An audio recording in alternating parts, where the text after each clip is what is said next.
예, 여러분 자랑이라는 거 상대방이 부러워해야 그 자랑의 의미가 있습니다. 누군가 부러워해야 자랑이라는 게 사실 성립됩니다. 아무도 부러워하지 않으면 그냥 진술일 뿐입니다. 나는 자랑을 하라고 했는데 상대가 부러워하지만 그냥 진술에 불과합니다. 오늘날은 큰 것, 높은 것, 강한 것, 많은 것 이런 게 자랑이죠. 크지도 높지도 강하지도 많지도 않는데 뭔가 자랑이라고 시고 한다는, 아무도 그 자리에서 부러워하는 사람이 없는데도 자랑이라고 한다면 그는 바보던가 아니면 뭔가 할 말이 따로 있는 사람이 분명합니다. 우리는 계속 고린도후서 함께하고 있죠. 앞서 나의 어리석은 것을 용납하라 라면서 말을 꺼낸 사도가 이번에도 나를 어리석은 자로 여기지 말라며 내가 좀 자랑하겠다고. 그 어리석은 자로 보이더라도 그래도 내가 좀 해보겠다 이러면서 대놓고 얘기를 시작한다. 자랑하겠다는 거죠. 그런데 그가 하는 자랑이라는 거 아무도 부러워하지 않을 내용입니다. 오히려 그런 일이 생길까봐 두려운 내용입니다. 왜 저러고 살아? 싶은 내용입니다. 여러분, 사도가 이 자랑이라고 하는데 오늘 말씀을 살펴볼 텐데 왜 사도가 이렇게 무리수를 두면서까지 말씀을 전하고 있는일까요? 오늘 이 말씀을 통해 하나님의 은혜를 더욱 깊이 만나시길 바라면서 말씀 전하도록 하겠습니다. 고린도전서와 후서를 보낸 고린도 교회. 사도가 고린도 교회에게 이렇게 말을 하죠. 고린도 교회 안에서 지금 거짓 교사들이 육신을 따라 자랑하는 것 여러분들이 참 잘 받아들이네요. 저도 한번 자랑해 보겠습니다. 라면서 이야기를 시작합니다. 그러면서 거짓 교사들이 하는 자랑에 빗대어 자기 얘기를 합니다. 우리 그 말씀 볼까요? 오늘 보면 22절입니다. 고린도후서 11장 22절 말씀. 예, 하나님의 말씀 함께 읽겠습니다. 그들이 히브리인이냐 나도 그러하며 그들이 이스라엘인이냐 나도 그러하며 그들이 아브라함의 후손이냐 나도 그러하며. 예. 지금 고린도 교회 안에서 사도를 비난하고 모함하는 사람들, 자기들이 히브리인이라고 이스라엘인이라고 또 아브라함의 후손이라고 나름 이게 정통이라고 지금 말하고 있는 겁니다. 그런데 그렇게 자랑하나 본데 나도 그렇다면 나도 그렇다. 나도 안 꿀린다. 그럼 사실 사도는 복음을 전하는 게 목적이었기 때문에 자기 개인의 어떤 배경 같은 것을 거의 말하지 않았습니다. 그럼에도 정황상 말할 수밖에 없는 이야기를 할 때가 있었습니다. 자신이 출신이 어떻고 자기가 얼마만큼 배움의 자리에 있었고를 그동안 안 했어요. 근데 가짜 교사들에게 마음을 기울여가는 교우들이 그 위험수위에 다다르자 자기 얘기를 합니다. 그래서 빌립보서에서도 그런 말을 했어요. 그때도 비슷한 상황입니다. 빌립보서 3장 5절 말씀 주보에 실었는데 우리 함께 읽겠습니다. 나는 8일 만에 할례를 받고 이스라엘 족속이요 베냐민 지파요 히브리 중에 히브리인이요 율법으로는 바리새인이요. 네. 난지 8일 만에 할례를 받았다. 정통 유대인이라는 거죠. 또 이스라엘 중에서도 난 베냐민 지파다. 베냐민 지파 누구죠? 초대왕 사울이 베냐민 지파에서 나왔죠. 나 나름 뼈대 있는 가문이라는 겁니다. 또 율법으로는 바리새인이다. 그럼 바리새인이 율법을 얼마나 철저히 지켰는지. 우리는 바리새인을 우습게 알지만 당시는 바리새인들은 존경받는 사람들이었습니다. 정말 대단한 사람들이었죠. 육신을 따라 볼 때 그는 태생 자체가 자랑거리가 될 수 있습니다. 그리고 배울 만큼 배웠죠. 삶의 배경 자체가 그것만으로 자랑할 게 많은 사람입니다. 뭐 여기까지는 자랑할 만하죠. 자랑으로 보입니다. 근데 그 다음 이어지는 자랑은 누가 들어도 이거 자랑 맞아? 싶은 내용입니다. 본격적인 자랑 볼까요? 24절에서 27절 말씀. 예, 하나님의 말씀. 주보에도 실었습니다. 함께 읽겠습니다. 유대인들에게 40에서 하나 강한 매를 5번이나 쓰며 3번 태장으로 맞고 1번 돌로 맞고 3번 파선하고 일주야를 깊은 바다에서 지냈으며 여러 번 여행하면서 강의 위험과 강도의 위험과 동족의 위험과 이방인의 위험과 시내의 위험과 광야의 위험과 바다의 위험과 거짓 형제의 위험을 당하고 또 수고하며 애쓰고 여러 번 자지 못하고 줄이며 목마르고 여러 번 굶고 춥고. 네, 그럼 이거 자랑 맞습니까? 예수 믿는다는 이유로 겪은 고난, 예수를 전하면서 당한 고생담을 이야기합니다. 자랑한다길래 무슨 얘기를 하나 했더니 이거는 뭐 자랑이지, 고난을 얘기합니다. 자기가 맞아 죽을 뻔한 얘기, 배가 파선한 얘기, 소외당한 얘기, 오해받은 얘기, 굶은 얘기, 헐벗은 얘기. 아니, 뭐 자랑은커녕 듣는 사람이 이제 당신 뭐 죄 졌어요? 당신이 그렇게 전하는 하나님, 당신이 이렇게 고생할 때 뭐 했어요? 왜 그래요? 예수 믿으면 당신 삶이 왜 이렇게 엉망진창이에요? 다 이렇게 생각할 만한 내용입니다. 그래서 사도 바울은 예수 믿기 전에 이런 고생을 한 적이 없습니다. 배울 만큼 배운 소위 장래가 촉망되는 청년이었습니다. 그런데 예수 믿은 이후에 고난의 연속, 고생의 연속입니다. 그걸 자랑이라고 합니다. 내가 두드려 맞았고 왕따를 당했고 굶었고 잠도 못 잤습니다. 아무도 부러워하지 않을 내용을 지금 자랑이라고 하고 있습니다. 여기서 우리 그가 한 자랑의 내용, 고생담을 한번 살펴보겠습니다. 사도는 40에 한 대 감한 배를 5번이나 맞았습니다. 태형이죠. 매 맞는 거. 근데 40에 감한 배, 유대인들은 신명기 율법에 의해서 사람을 때릴 때 40번 이상 때리면 안 됩니다. 율법에 정해졌습니다. 근데 40번이 아니라 왜 40에 하나를 감하느냐. 사람이 이렇게 세다 보면 하나를 잘못 셀 수도 있잖아요. 그래서 41대를 때리면 율법을 범하는 게 되잖아요. 그래서 조금 안전하게 40에 하나 감한 배를 때리는 걸로 자리 잡았습니다. 그렇게 유대인은 태형을 5번이나 맞았고, 그리고 로마법에 의해서 또 태형을 3번이나 맞았습니다. 또 돌에 맞아 죽을 뻔했는데 이건 루스드라에서 있었던 일입니다. 사도행전에 나오죠. 루스드라에서 예수님을 전하다가 돌에 맞습니다. 얼마나 심하게 맞았는지 사람들이 죽었는지 알고 내다 버립니다. 사도 바울은. 근데 다시 일어나 또 말씀을 전합니다. 전도 여행을 하면 수많은 고비를 겪죠. 26절에 보면 위험이란 말이 8차례 나옵니다. 강의 위험, 강도의 위험, 동족의 위험, 이방인의 위험. 여기서 시내의 위험은 시내물이 아니라 도시, 시티를 말합니다. 도시의 위험, 광야의 위험, 바다의 위험, 거짓 형제의 위험. 위험. 잠도 못 자고 굶주리고 헐벗고. 은혜를 말하고 은혜를 전하는 자의 삶을 보니 지금 위험의 연속입니다. 여러분, 오늘날도 간증이라는 거 하죠. 간증, 일종의 신앙적 자랑이 될 수도 있을 것 같아요. 어찌어찌 막 힘든 일을 겪었는데 그래도 지금은 나아진 사람들이 간증이라는 이름으로 뭘 하죠. 아니면 굉장히 도약을 해서 굉장히 풍요를 누린다거나 좋아진 거를 나누는 걸 간증이라고 합니다. 사도는 예수 믿은 다음부터 내내 고난의 연속이었고, 지금 이 고린도 후서를 쓰는 중에도 고린도 교우들에게 오해받고 공격받고 비난받고 있습니다. 그래서 여전히 고군분투중입니다. 그걸 자랑이라고 합니다. 오늘로 말하면 내가 예수 믿은 후에 내가 예수를 위해 살고자 했는데 이웃을 열심히 섬기는데 이웃한테 계속 욕을 먹는 거예요. 오해받습니다.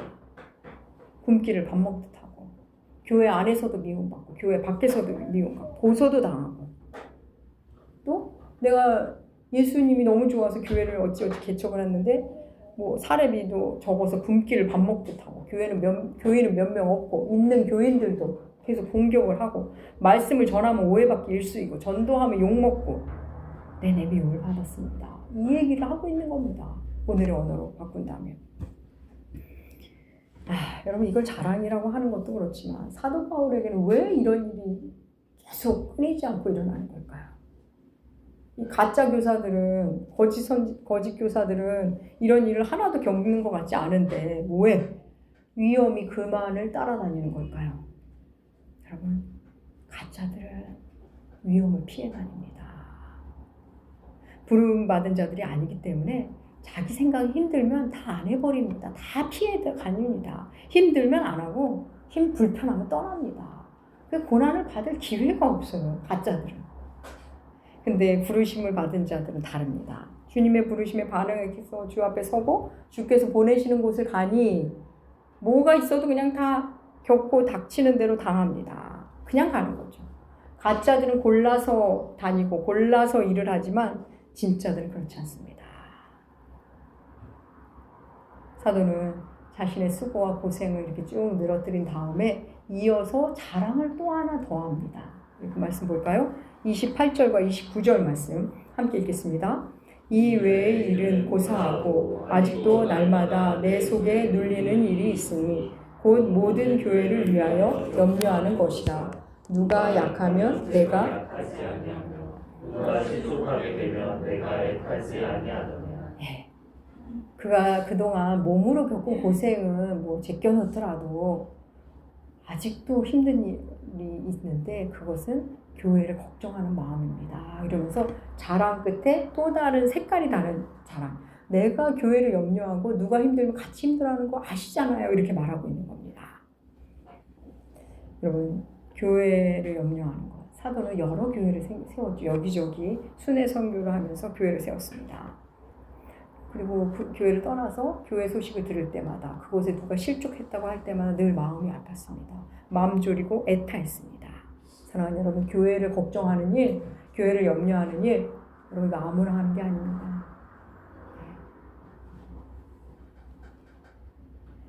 이 교회 뭐 틀리면 나가면 그만이지, 좀 힘들면 나가면 그만이지, 그런 사람은 이런 마음을 가질 수 없습니다. 교회를 사랑하는 게 뭔지 모르는 거짓 교사들은 교회에 대한 이야기는 많은데 교회를 위해 수고하지 않습니다. 교회를 비난할 일은 많은데 교회를 위해 낮아지지 않습니다. 그리고 교회를 향한 안타까움, 그런 거 없습니다. 사도는 교회를 걱정하고 교우들을 염려했습니다. 여러분, 이런 염려는 예수의 자리에 간 사람만이 할 수 있는 염려입니다. 내가 뭐 교회 대단한 거 안 하지만 우리 교회 내가 없는 동안 별일 없었나? 별일 없죠, 목사님? 집사님, 우리 교회 별일 없죠? 궁금한 겁니다. 교회가 염려되는 거죠. 우리 교회 2번 나오고 지금 저랑 이제 문자나 통화만 하는 그분, 권사님 한 분 기억하실 겁니다.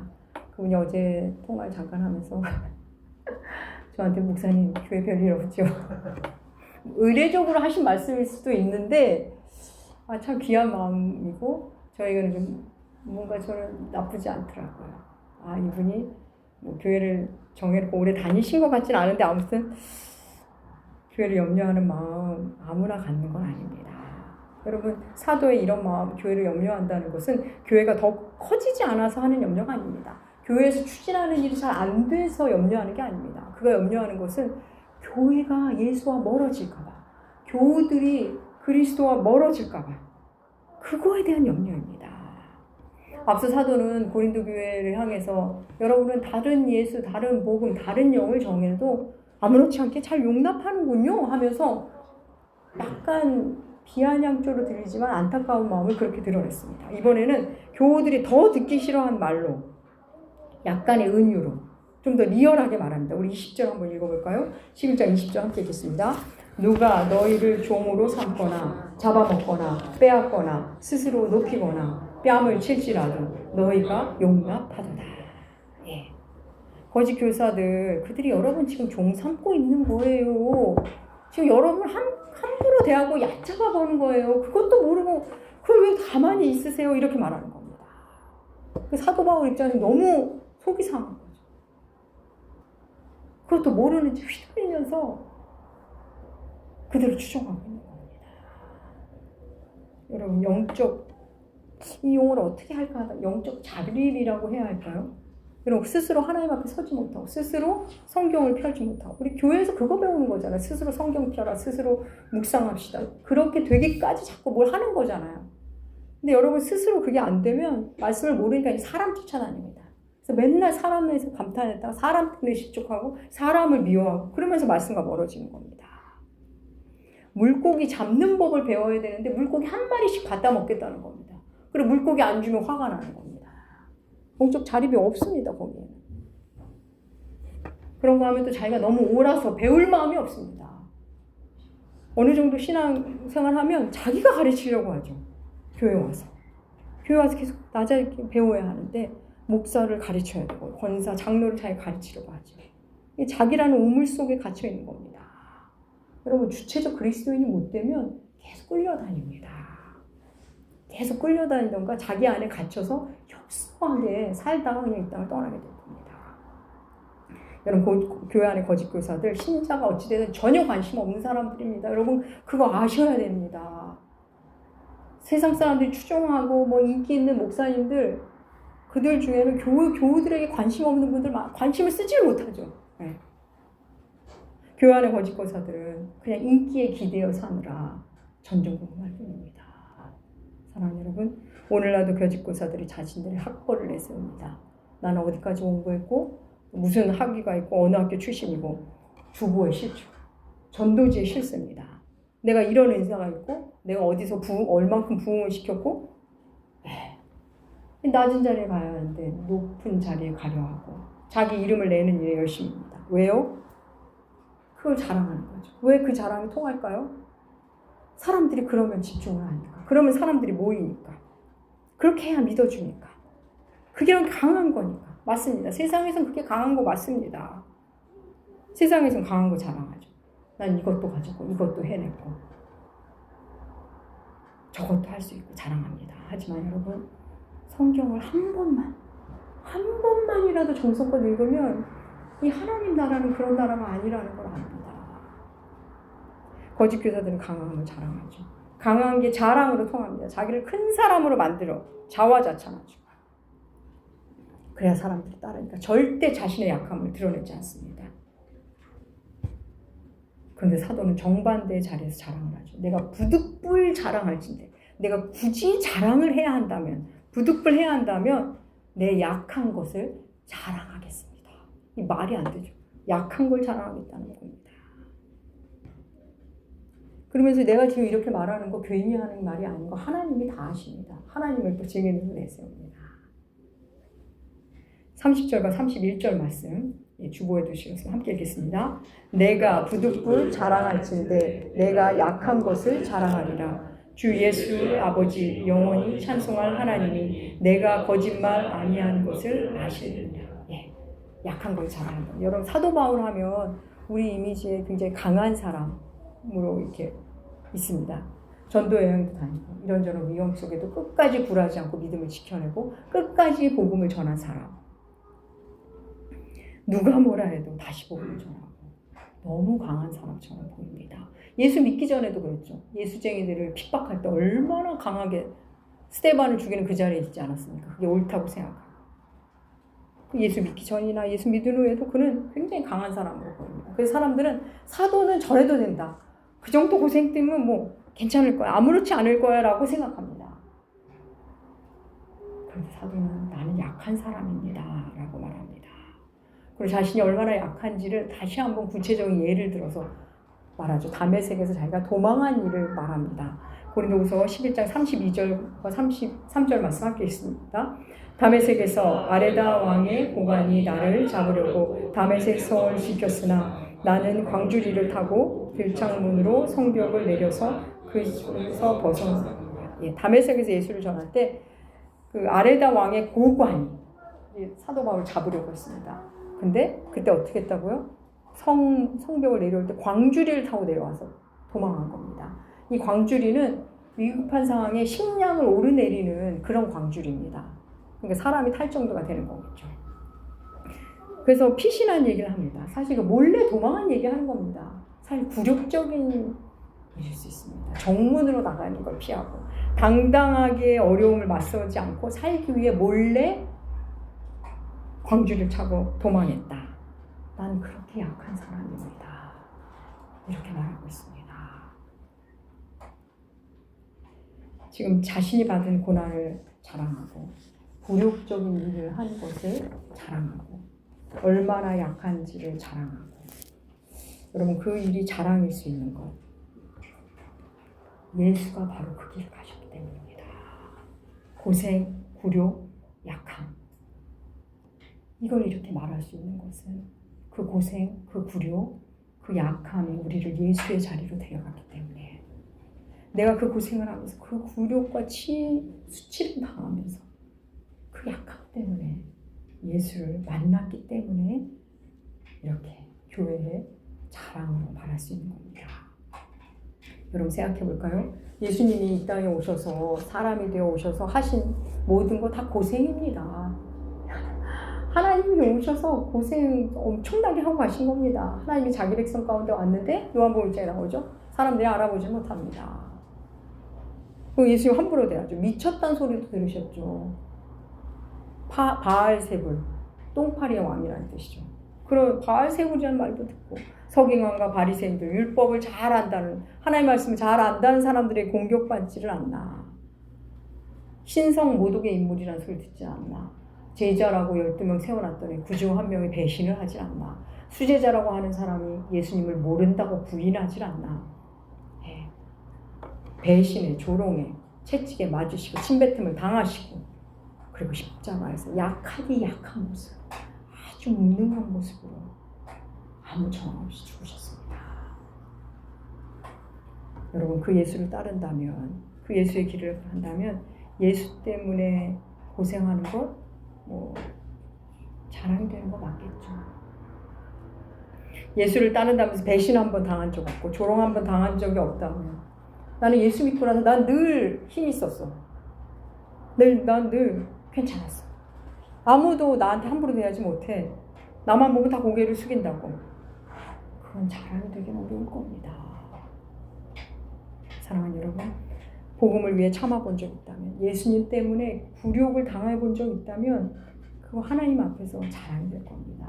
근데 이 자랑이라는 거 그저 하나님 앞에서 하나님 저 잘한 거 맞죠? 하나님 저 그거 잘 참은 거 맞죠? 그 정도일 겁니다. 사실 진짜들은 여러분 하나님 앞에 자랑할 게 없다는 걸 아는 사람들입니다. 행위로는 자랑할 게 없다고 에베소서 2장 8절 나오지 않습니까? 행위로는 하나님 앞에 우리 자랑할 게 아무것도 없습니다. 그냥 하나님 사랑하다가 그런 일을 당하면서 예수님이 이랬겠구나. 예수님이 당하신 것에 10만 분의 1을 내가 조금 경험했구나. 그걸 알 뿐입니다. 내가 예수 믿으면서 이런 일까지 당했다. 어디 가서 뭐 이런 얘기 할 일도 사실 없습니다. 사도는 지금 거짓 교사의 자랑에 빗대어 자기의 자랑을 말하고 있지만 그의 자랑은 사실 이런 고생이다. 주를 위한 수고가 자랑은 아닙니다. 또 교회를 향해 애틋함을 갖는 것 자랑이라고 말하지만 그것도 사실 자랑이라고 생각하지 않았을 겁니다. 사도 바울의 자랑은 여러분 따로 있습니다. 갈라디아서에 나옵니다. 갈라디아서 6장 14절 말씀 주보에 실었습니다. 갈라디아서 6장 14절 말씀 하나님의 말씀 함께 읽겠습니다. 그러나 우리 주 예수 그리스도의 십자가 외에 결코 자랑할 것이 없으니 그리스도로 말미암아 세상이 나를 대하여 십자가에 못 박히고 내가 또한 세상에 대하여 그러하니라. 그렇습니다. 사도 바울의 자랑은 십자가. 그렇습니다. 그 십자가로 내가 다시 태어났다는 것. 하나님이 예수를 통해 하신 일, 그걸 자랑할 뿐입니다. 예수를 통해 내가 새로운 피조물이 되어 새로 태어났다는 것. 그거 하나입니다. 하나님이 하신 일. 고린도전서에도 나오고 우리 후서에도 주만 자랑하라. 주 안에서 자랑하라가 주를 자랑하라. 주만 자랑하라는 의미라고 말씀드렸죠. 그렇습니다. 주만 자랑하는 일. 사도에게는 복음적 삶을 사느라 힘든 것, 교회를 사랑하느라 애타는 것, 수고하느라 고생한 것, 자랑할 일도 내세울 것도 아닙니다. 다만 그 모든 것을 통해 예수와 가까워졌다는 사실, 십자가를 만났다는 그 사실에 감사할 뿐입니다. 사랑하는 여러분, 하나님은 사도 바울만이 이런 삶을 살 걸로 마치시는 분이 아닙니다. 우리도 십자가를 자랑하는 사람이 되도록 해서 우리를 기정하십니다. 하나님이 예수를 통해 나를 어떻게 이끌어 가시는지, 나를 어떻게 계속 재창조해 가시는지 그것에 놀라고 감사하며 산다면 우리가 하나님을 자랑하는 것을 넘어 하나님이 우리를 자랑하실 겁니다. 하나님이 우리를 자랑하실 겁니다. 여러분 그리스도인은 이미 우리가 뭘 자랑하며 사는가가 아니라 내가 하나님의 자랑이 된다면 여러분 그것처럼 기쁜 일이 또 있을까요? 여러분 그리스도인은 자랑하는 사람이 아니라 감사하는 사람입니다. 여러분 자랑거리가 자꾸 줄어들어요. 혹시 누군가가 실족할까봐 자랑이 점점 안 하게 돼요. 그냥 감사할 뿐입니다. 또 누군가 얘기를 듣고 부러워하는 거 점점 줄어들어요. 부럽지가 않고 그냥 기뻐해 줍니다. 잘 됐네요. 축하드려요. 네. 그리스도인은 자랑도 없어지고 또 부러움도 없어집니다. 그냥 감사하고 그냥 함께 기뻐해 주긴 사람이 됩니다. 낮은 마음으로 그렇게 나를 드러내는 게 아니라 주와 함께 사는 사람입니다. 사랑하는 여러분, 십자가를 사랑하면 점점 그렇게 되어갑니다. 사랑하는 남부교회 여러분, 예수 그리스도의 십자가를 사랑하고 예수의 십자가가 자랑이 되는 여러분, 그래서 하나님의 자랑이 되는 여러분들, 여러분의 가정, 그리고 남부교회 되시기 주의 이름으로 축복합니다. 기도하겠습니다. 하나님 아버지, 복음으로 인해 우리의 자랑이 자꾸 달라집니다. 하나님, 십자가가 예수가 우리의 자랑이 되기까지 우리를 계속 인도하시고 우리를 자라나게 하여 주시옵소서. 우리에게 계속 은혜를 베풀어 주시옵소서. 감사드리며 존귀하신 예수님의 이름으로 기도합니다. 아멘.